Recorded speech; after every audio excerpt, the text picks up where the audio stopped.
Значи сега имаме време да снимаме, защото минахме църквата и съм включил на 180 секунди, така че имаме малко време, не малко, но все едно. Изчакай! Ето и табелата за животни, пак Благоевград, клетката при дърветата и пак Благоевград, ето по самия кръст. Тук има хора, четат табелата, въпреки че аз не я чета. Тук отзад също има картинка. Аз го прочетох. Шишака.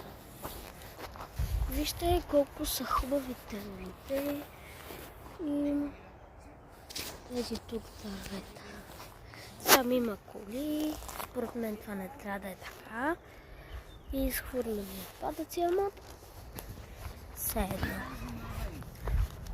На нас ни харесва красотата.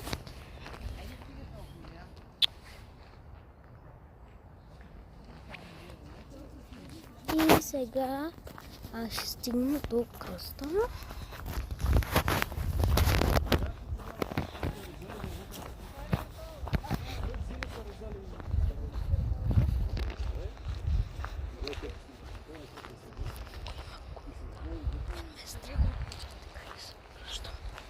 Да не ме хване някой. Защо вървиш да е? Махай се, куче.